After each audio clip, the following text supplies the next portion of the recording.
This is the 2021 Ducati Street Fighter V4S.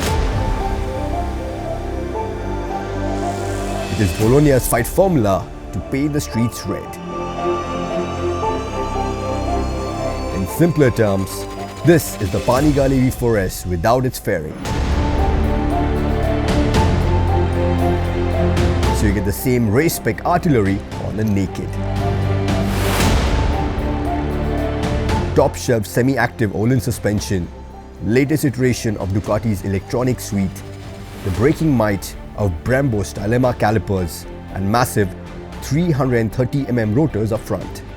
You get forged Marchesini rims, biplane winglets, the aluminium front frame like on the V4, and of course the same 1103cc V4 Desmosedici Strale motor to pump out a staggering 208 horses and 123 Nm of torque.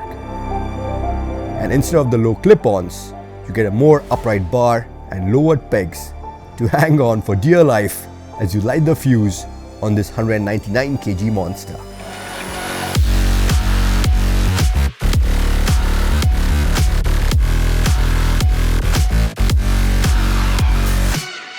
I've never put out this much power on these roads before, and I've never been so scared and felt so alive at the same time. I've never seen these Rosso Corsa 2 tires struggle this much for grip. This is savagery redefined.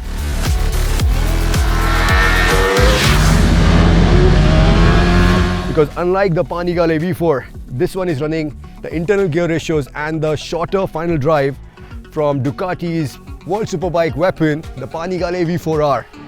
And in this state of tune, this engine puts out 86 Nm of torque from just 4,000 RPM.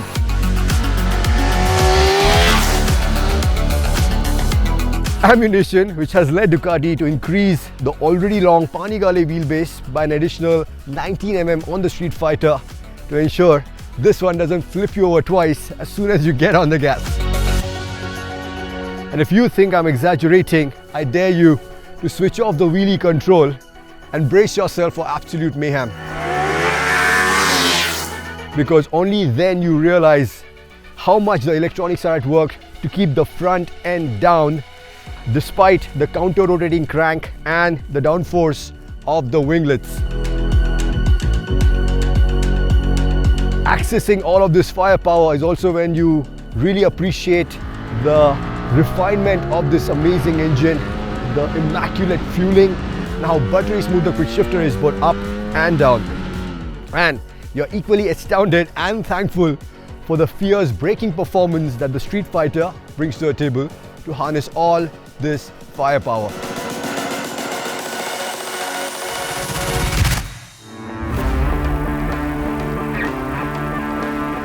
And it won't be a Ducati, much less a stripped down Panigale, if it did not handle well.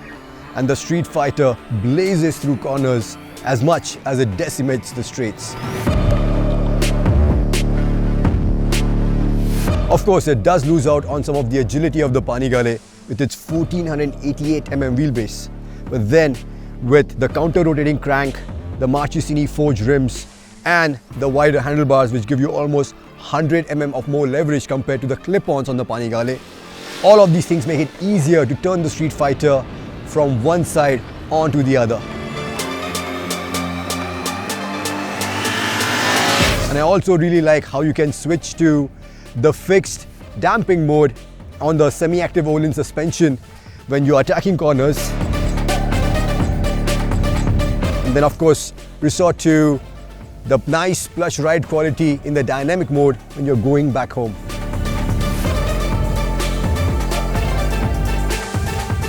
Also, in terms of ergonomics, it offers you the best of both worlds. It is sporty enough to have a blast in corners and comfortable to cruise on.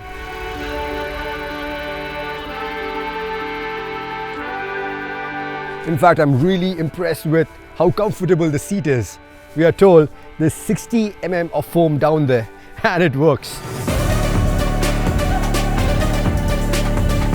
And also in terms of heat management, I was pleasantly surprised because the Street Fighter did better than I anticipated, considering This is the same high compression engine from the Panigale V4. Now don't get me wrong, it does heat up, but then you have these two big radiator fans which keep the heat in check in stop-go traffic. And also, like on the Multi V4, the rear two cylinders deactivate at idle to reduce the heat when you're stopped at a signal.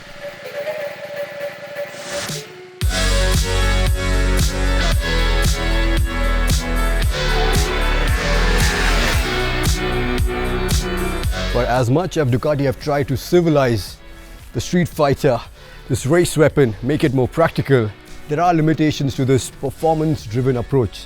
So if you look at the wheelbase, which allows you to exploit the full fury of the engine, that also means that the ground clearance now is at a paltry 121 mm, which forces you to exercise extreme caution on bad roads and tall speed breakers.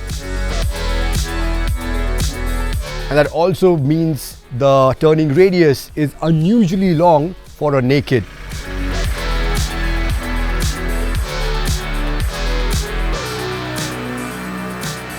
Similarly, when talking about this state of tune for the engine, which is performance driven, you of course lose out a little bit on the tractability because the engine is happiest when it's singing and doesn't really like to go slow.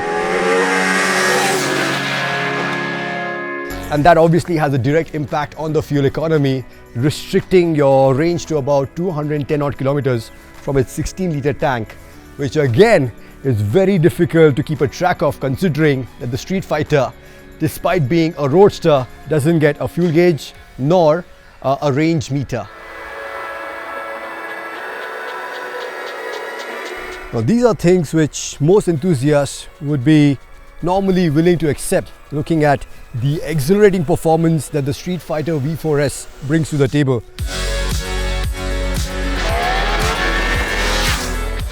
But then when you add its 24.4 lakh rupee price tag to the equation, you cannot help but expect more. Things like backlit switches, heated grips, a tire pressure monitoring system which should come as standard at this price point, which is offered by its competition, which costs a whole lot less.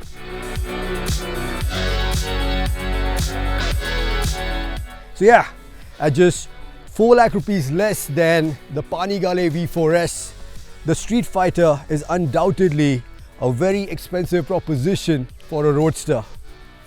But for the lucky few who can afford it, this is a super naked like no other.